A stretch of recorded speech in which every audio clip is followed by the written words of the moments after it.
Okay, so today's topic, multifunctionality, and we are going to very much look at combining different forms of food sharing and saving.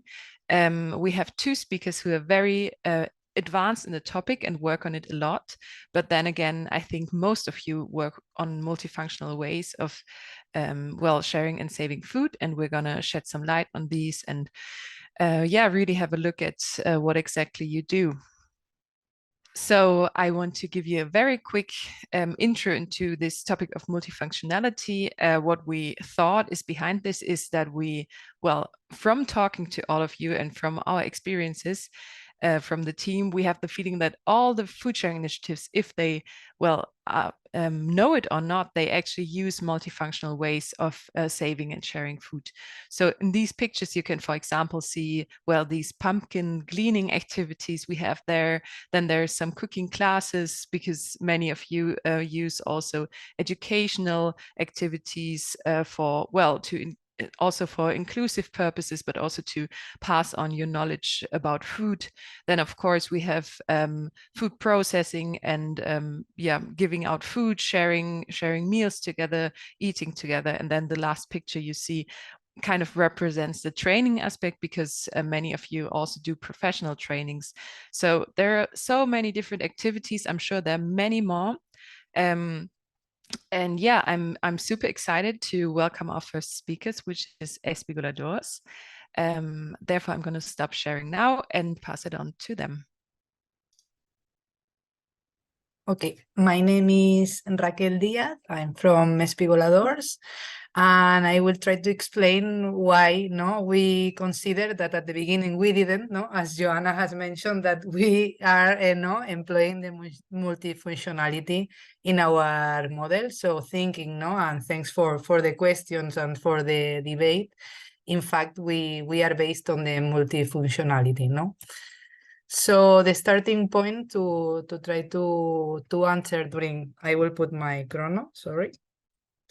To answer, or to try to explain, to share with you is how do we, practically in the everyday, we combine different forms of sharing, learning, co-creation, technical solutions, educational programs, logistics, advocacy, etc.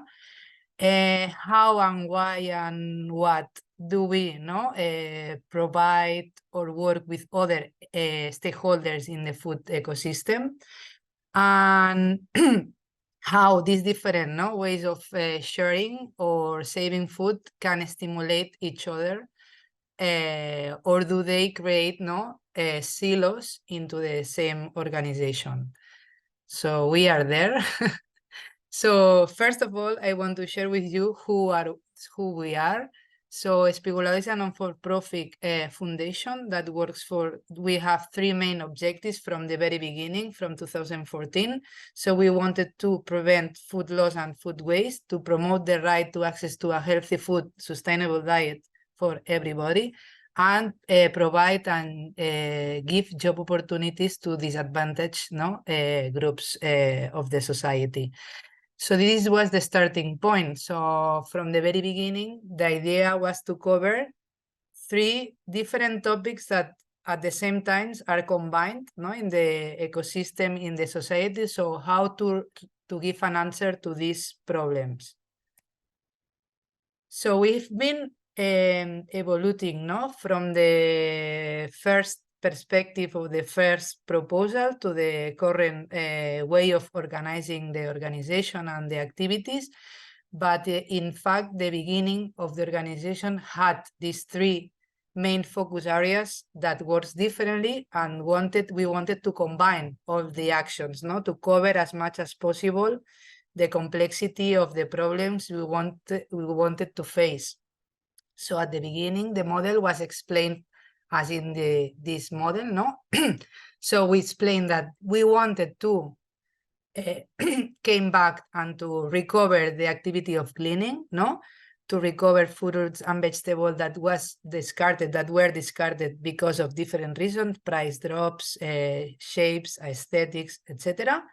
And we deliver these fruits and vegetables fresh, already harvested, to food pantries, food charities, food banks, to deliver them to disadvantaged groups of people in the cities, in the different municipalities we work. So the idea was also to cover, no, in the one hand, the food waste prevention, no, food loss prevention, and to work through this right to access to food. At that time in Barcelona and in Catalonia, the access to fruits and vegetables was very scarce. So we were, no, putting this already harvested fruits and vegetables to this, no, group of the society that they were lacking of this. Sadly, there's still, no, this necessity. On the other hand, the very beginning also of the idea was to have a transformation, no, a central kitchen workshop where we can transform part of this, no, gleaned products or recovered products into fruits, jams, creams, pâtés, marmalades, and to give job opportunities to people, no, who were not having this job opportunity. So in a way, we were covering the job opportunities, no, offerment, but also helping, no, to the right to access to food. So we all know that the main point, no, of a people in food poverty, no, risk, in a poverty risk situation is not having a job opportunity or a good salary. So the idea was to, no, we at the beginning, we piloted different ways of, no, we started with marmalades using other central kitchens from other companies, other social entities to pilot the brand, the formulas, etc. And in 2018, we opened our central kitchen. And also at the beginning, we believed that if we wanted to, no, to start gleaning again, to recover food that was gonna be wasted to make some marmalades, we needed to increase the awareness of society. So again, from the very beginning, we started doing different workshops, seminars on the importance of food waste prevention mostly. We're beginning in the schools and we've been developing, no, this area in other different areas. So where are we now? So we've not been increasing the activity of the entity. We still have different areas, but we are working differently in a way. So we believe that we have to, no, at the beginning, as you see here, there should be more 3 different areas. So nowadays, we think we are oriented to different actions, no? We are doing gleaning and waste prevention, no, food waste prevention in an area of action, but it's very related with the educational and awareness area and team, and also very related to the knowledge and research oriented to action area, where we collect different information from the gleanings, from the projects we do, so to deliver this to society, no? So we also have our central kitchen, which is a social inclusion job company. And in 2021, it was independent from the foundation in a way to work better in the political regulatory system we have in Spain. And also we still do or try to have a communication team and to do as much advocacy as we achieve to do. So the other question is how, see, if we are working on so many areas of action, we mostly have to work with different stakeholders on the ecosystem. So of course we collaborate with institutions, of course we collaborate with other social initiatives. We strongly collaborate with the agricultural sector, and we also collaborate with different private companies that supports our activities or hire us to do a concerning activity or a gleaning more oriented to team building activity, etc. So the question is how do we interact? Because at the end of the day, a farmer is totally different from an institutional technician, or is totally different to the final user of this social entity that was gonna receive the food that we've already gleaned. So I tried to put here some pictures of the different actors, agents that we collaborate in the different areas of action. So in terms of cleaning and the right to access to food, we are collaborating, or we work with volunteers that are very diverse, from very old people, as the picture of this woman, this lady in the fields, to migrants, to kids, to families. So we are working with different people. We have a very broad network of volunteers that comes every day to the cleanings activities we do along Catalonia. If it's true that last year we did an analysis, a survey to our volunteers, and we are more oriented to, of course, retired people, with no employment, that are older, with a middle class, situation. But we are doing now specific projects and pilots to also to try to motivate and incentivize young people to come to the cleanings, and also disadvantaged people from these social entities we collaborate. We, of course, we cannot do the cleaning without the farmers. So we have a network of more than 100 farmers who collaborate, and the farmer situations and the farmer reality is totally different from the reality of society, average citizen in a city. And we also collaborate with social entities who, in fact, is delivering these fruits and vegetables to people in need. In the educational and awareness, we are mostly devoted from the beginning with schools, in educational programs, from activities that covers only one day to educational programs covering all the class, all the course during 6 months. So it's different, the relationship you can establish, with teachers, with the educational community, if you just arrive one day there as an omni, or you can build this more solid relationship with the educational community. We are also started from 2 years now to consolidate the kitchen and cooking area, where we believe it's very easy to convince people. Everyone knows how to at least smash a potato. So it's very easy to convince and to concern people by doing something, instead of just coming to a class or to a library and just spread your word. On the other hand, we also collaborate with institutions, other research organizations, other social entities, to try to know as much as possible about food loss and food waste, because we are lacking of many information so far.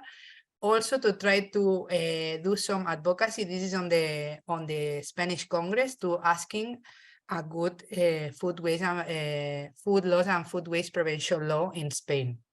So doing different advocacy activities, these soups, tomato soups. And finally, we have our social occupational insertion company, established in 2021, independent but from the group, where we employ people from the neighborhood we are located, which is receiving a first job opportunity for so many years that they are in Spain. And the movement from the first slide I show you, where we were using some of the fruits and vegetables we glean, because of this interaction with stakeholders and in fact with farmers, we move a little bit the model. So we are, in fact, buying the fruits and vegetables discarded, and all the gleaned product that is donated by the producers is donated to the food entities.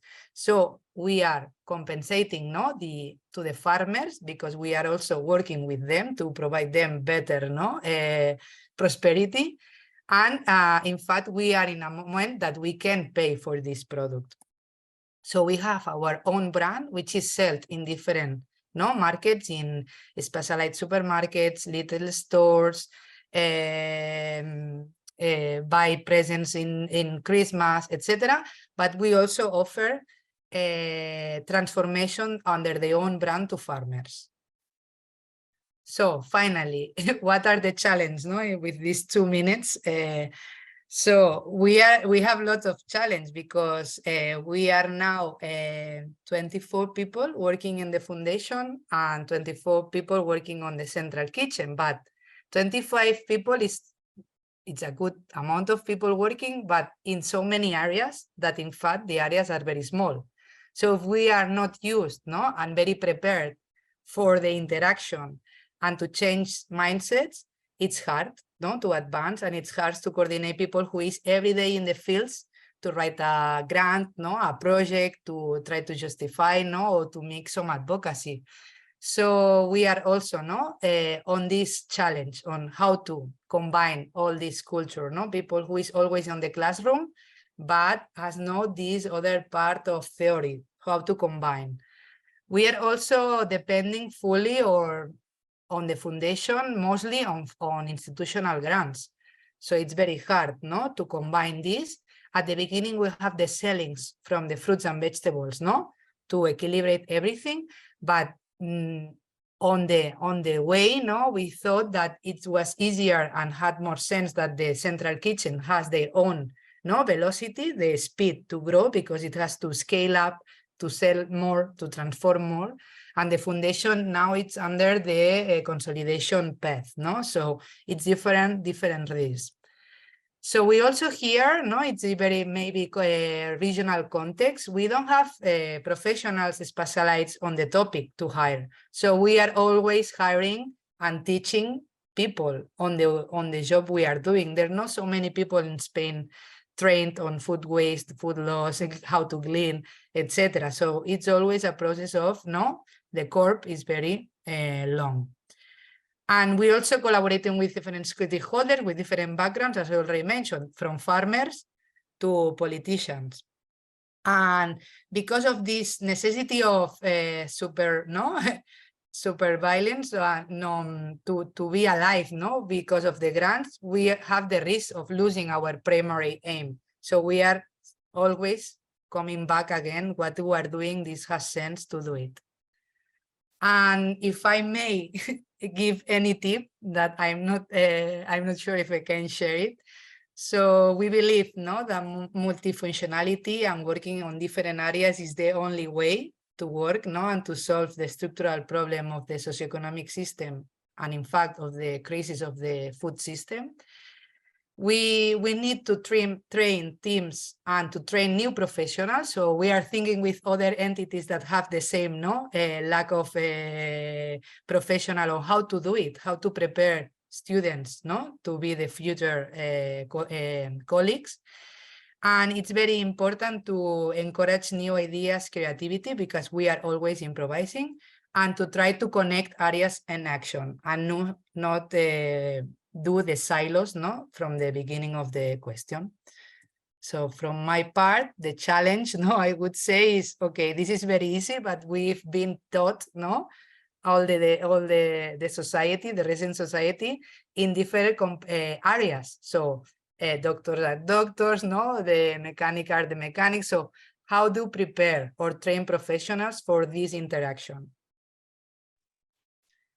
And my question is actually in the numbers of people, because you said 24 people are working in the team and 24 people in the kitchen and then in the school. So in total, how many people are you? That was actually my question. Thank you. Yeah, so the team of workers, no, employed people on the foundation, we are 24 right now. So it's all the people working on the different areas I mentioned, but for the central kitchen, no, in the cleaning area, in the educational area, the research and action. So more or less in the educational area, nowadays we have a team of 3. So no, in the research and action, we have a team of 4, and the cleaning 6. So you can imagine that it's not so big, the team, because every area it's small. So this is one of the challenges. And in the central kitchen, so I wanted to share the whole team, because at the end is one of our part of actions, area of action, the central kitchen, that more or less now they are doing 2 shifts, of workers, morning and afternoon, and in total from people coming from disadvantaged groups and the professionals are 25, 24 also.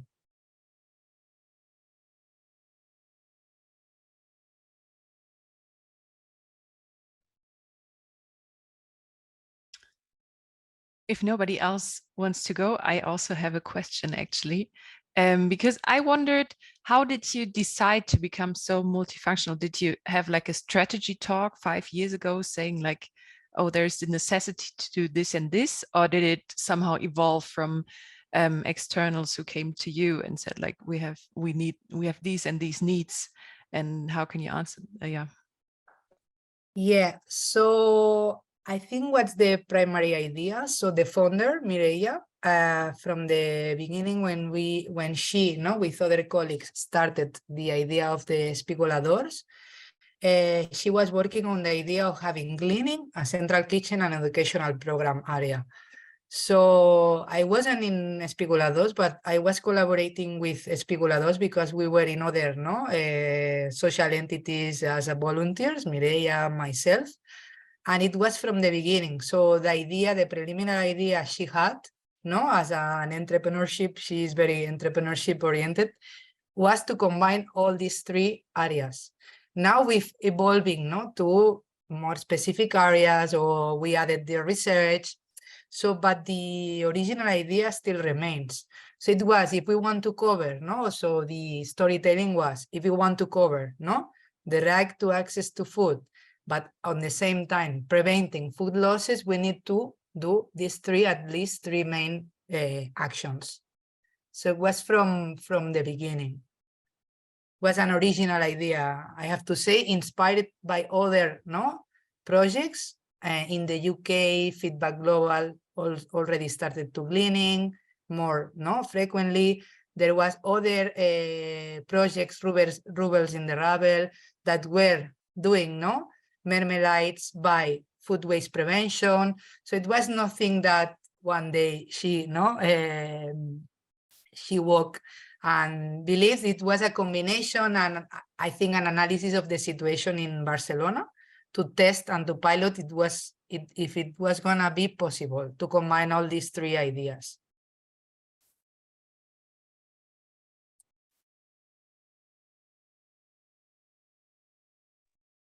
Thank you. Maybe I can come next if there are no other questions. It's just mind-blowing really to listen to your presentation and just the impact you have at different levels through this multifunctionality. And I wanted to ask a little bit about farmers. So this really focus on peasantry and like supporting this culture of growing food and harvesting and saving food from waste loss, because the harvest part contributes to, I guess, 13% of food loss globally, something that we not often talk so much. There's not much data even available. So how is this collaboration with farmers, like with those real people who on the field? Are they small farmers? And maybe what's your experience maybe to reaching more of the bigger scale farmers?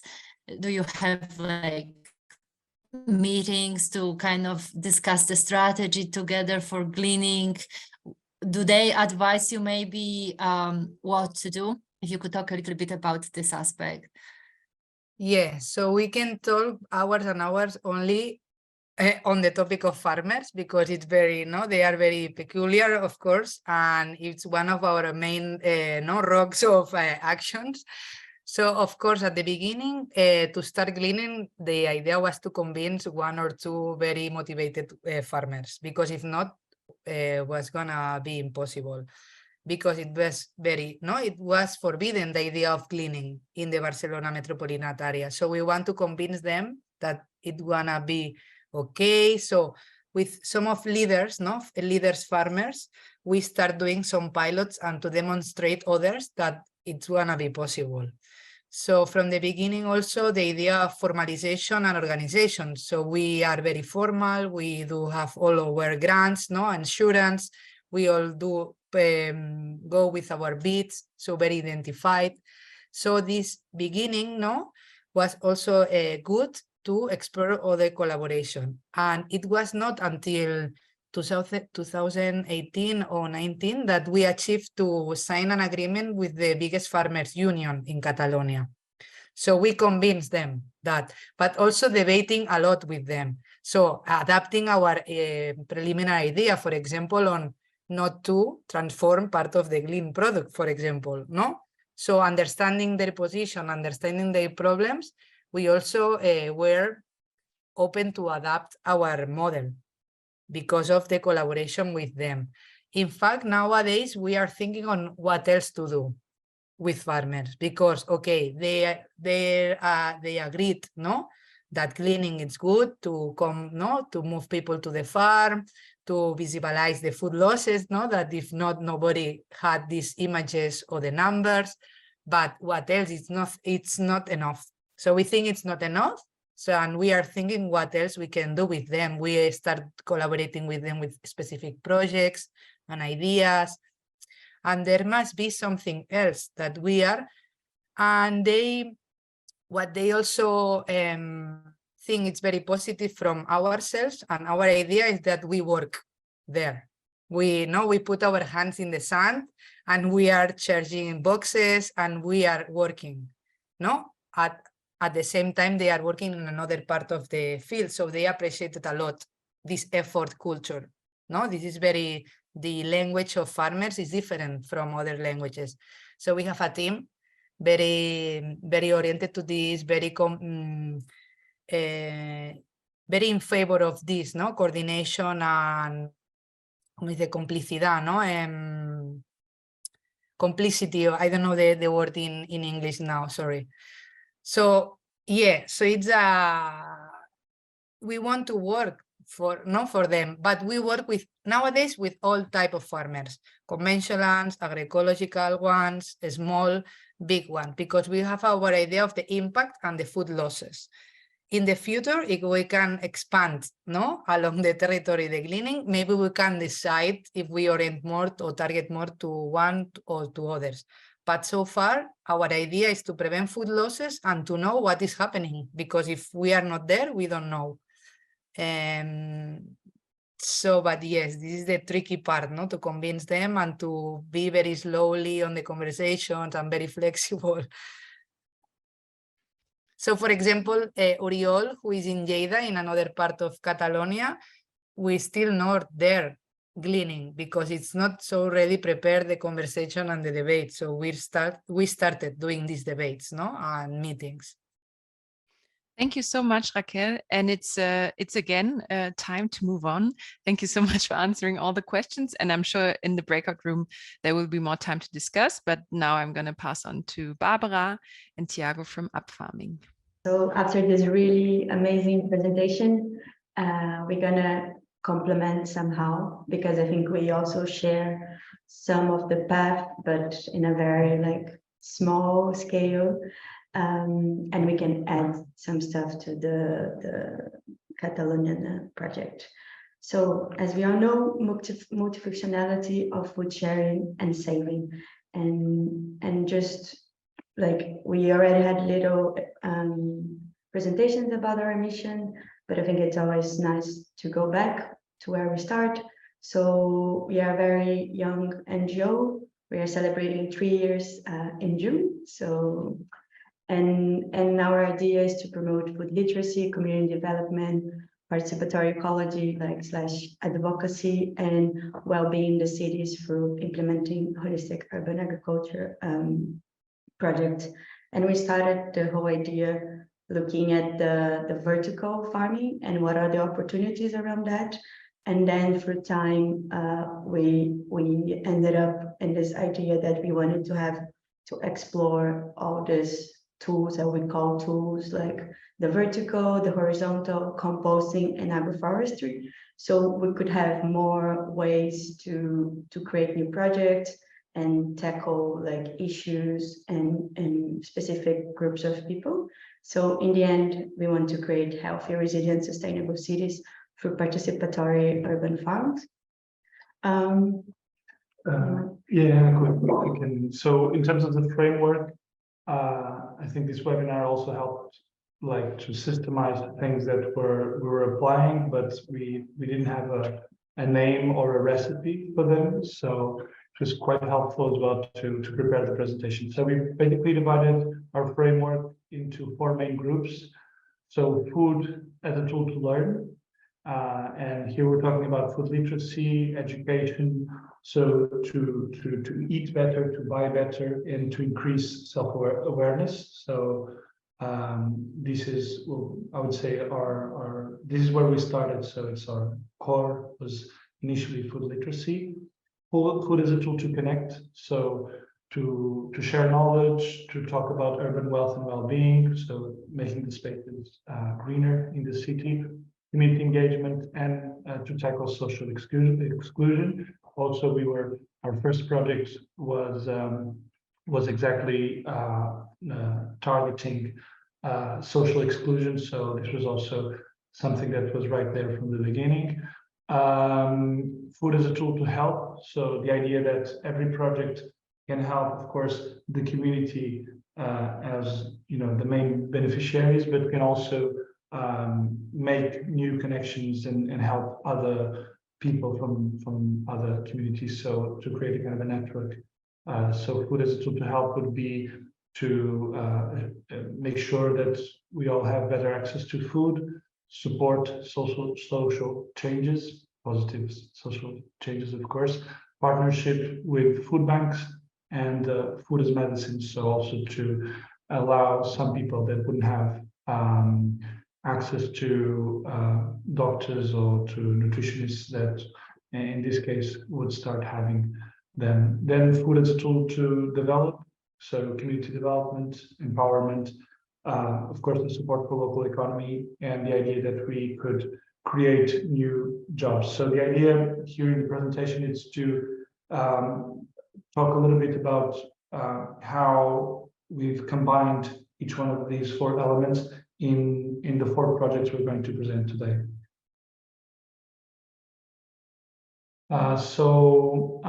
We are going to talk. The projects are more or less in order of in terms of the kickoff. So they're the first project we had was actually 3 years ago in June 2020, and it was called From Sky to Table. It was a community project.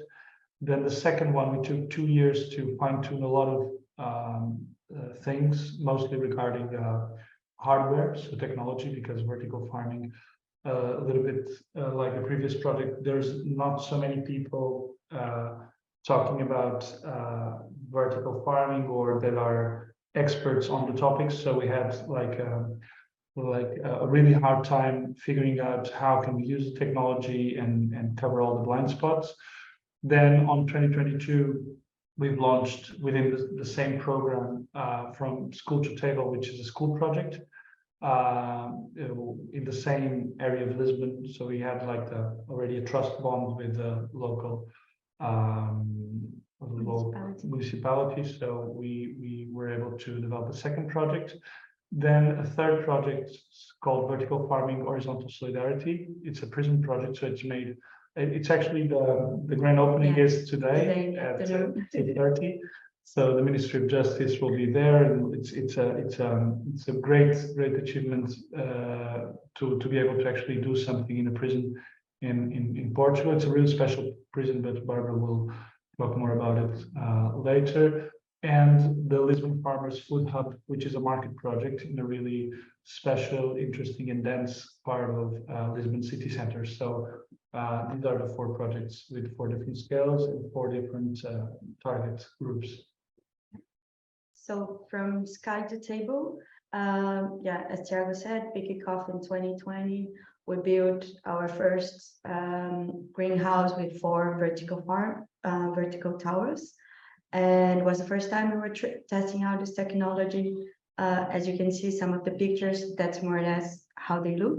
They have 6 meters long, and we started to like testing out and understanding like how we could grow and what is the best way. And also the project is very special because it's in the middle of 2 neighborhoods that they're both social excluded. And one side we have the Roman communities, and the other side we have a very like old like elderly community. And so this space is the meeting point for both of these communities. And it's been very interesting to learn how to, because we share the same space at the same time. like planting, harvesting, and distributing food and sharing food. So, and they are both quite different, and we are like in between. And but so far it's been a very interesting experience, and we've been learning quite a lot. So this idea is that the space is owned by the community, and now we are in the process of like finding the perfect governance model so this project can really like go for the years, and people can really feel they own and they know what to do and when to do. Right now we're still quite a lot on it and like organizing the planting and the harvest, and they still rely quite a lot on us, but through time that's our long-term goal. I would also add that in terms of like the channels we use like to distribute food, we use it for like food literacy, mostly with the children that come mostly from Roma community. Then we do have entrepreneurship activities as well. So we work with the women from the Roma community to actually sell those crops in local markets. We try also to distribute them to restaurants and local grocery shops. And with the elderly community, since we're mostly tackling loneliness, and we're trying to incentivize like active aging, we're talking about intergenerational activities and mostly the participation in all the farming process inside the greenhouse. Yeah. The second one, it's in a school. It's a primary school, so we are working with kids from 3 to 10, more or less, and also teachers and staffs and assistants. And then this project is a pilot project that we are really applying the four tools. So there is the vertical farming with the tower gardens, the horizontal farming, the agroforestry, and then composting. And so far we've been also learning a lot because it's the first time we are in the school implementing this kind of project. And it's very interesting to know the like different dynamics within the school. And we are also working with different people, even though they share the same space, which is the school. There you need to find different ways to interact with all the structure. And in terms of like what we do with, or like how we use this system, so there is a big part of educational. So we work together with the teachers, and the teachers are becoming very like excited about to go outside and teach like maths, Portuguese, art. So they've been doing already some activities, and we are working on a manual. So the teachers can have this manual and like, how can I teach this subject in the agroforestry or in the vertical farming. And on the other side, we are also working together with the kitchen of the school so they already been harvest some of our vegetables, and then the kids harvest, and then at lunchtime they eat it, and sometimes are together in the process of like preparing the food. And also we have a third part of like helping the community around, which is a socially deprived neighborhood, like right in front of the school. And most of the kids come from this, but not just on it. So the idea is also to help with like complementing the food bank. So we have partnership with associations and groups that work in this community. And yeah, the composting part will be also integrated in the classroom, and if it works well, we want to expand within the neighborhood. So we start like composting in the neighborhood. And the school markets. Yeah, and also the school market. So the idea is once a month we have some crops, mainly from the vertical farming, because the cycle is like more short. The kids will have like a market, so they can share, like they can exchange or sell and buy food from the others. So there will be like an open day where parents and everyone around can come to buy or exchange food. The present project, we are working with vertical farming and horizontal farming. This is a very special prison because it's the prison that it's between the 6 months and a year, the last year of sentence. So the inmates been in prison for 20-25 years, and this is the prison where they go, some of them, for the last part of the sentence. So they are preparing to go back to the world. So it's a very specific dynamic. It's a small prison. It's 40 inmates, and we've been developing mainly the vertical system, and we already had training, and as Thiago said, yeah, the official launch is today, and we are very happy and excited about this project. In terms of like what we do with this food, it also goes around the four topics. So we are working together with the kitchen as well, so they can eat better inside and have more like healthy and tasty food and improve their healthy. Then we are also working with like Red Cross and some other charity institutions. So part of the crops will be distributed in for people in need. Then third part, we are also giving certifying trainings together with other institutions in agriculture, urban agriculture, and adding the vertical part of it. And we also like probably we are still figuring out about this model, but we probably might sell some of the crops for local market to keep like some financial stability. Yeah. And then the Lisbon Farmers, it's a project that we are still looking for grants or money to make it real. But the idea is to occupy the rooftop. The rooftop. 2,000 square meter rooftop. Yeah.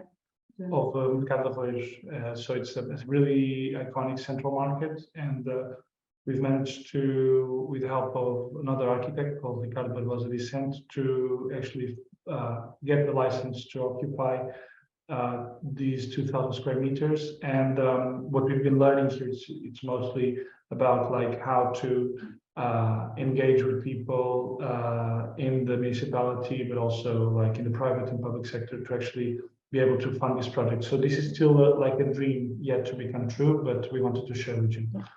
And so I think the most important, I guess, to share before the challenge is our lesson learned from each project. And because the first one, we have different ways of managing expectation with the two different, very distinct groups. The second one is also like finding ways to engage with the different people in the school system, so students, teachers, assistants, all the school staff. In the prison project, different ways to deal with hierarchy and commitment, because the inmates just stay like 6 months or a year. So we need to make sure that the guards can pass the knowledge and so on. And with the Lisbon Farmers, we are learning how to pitch and how to present better the project, and how to make sense out of it, because it's really big, and we need like multiple ways of funding it. So it's also been like quite an experience because of its scale and ambition. Yeah. And then the challenge, but I don't know if Johanna will come back here, but for us is clarity and priority managing the multifunctional food sharing system as a very young NGO that's been already developing some projects in different areas, but don't have the core structure very solid, let's say. And that's it. Thank you so much, Barbara and Thiago, also because for taking the time, because you have this big launch this afternoon. We're very happy to have you here. I want to open the room for questions. We have 8 minutes. I think it's very interesting, the presentation and the projects you are carrying out and the way you explain it, no? So I was wondering, when you mentioned food literacy, so apart from the school, where you are trying to introduce to this food literacy, and what are you thinking about on when you explain, when you say food literacy? So in terms of food literacy, because there's we mostly work with, although we work with the 4 tools, people engage with upfarming through mostly vertical farming. What we try to do is to say that we should eat local, and we should care about what we eat. So this is the main idea behind our way to engage with this topic of food literacy, because so in the broader macro view, I think we're a really small stakeholder or player with a huge capacity to influence consumption. So because we're in the city center, there's not so much we can actually produce to cover all the demand, but we can associate ourselves with you know, urban periphery farmers and, you know, local farmers within the Lisbon metropolitan area to actually change those habits. So basically, it's not just to look at food and say, okay, this is good for you because of X recipe or X nutrients, but also because this is local, this will have like impact waves in your behavior that will eventually create a kind of a butterfly effect that would be super powerful.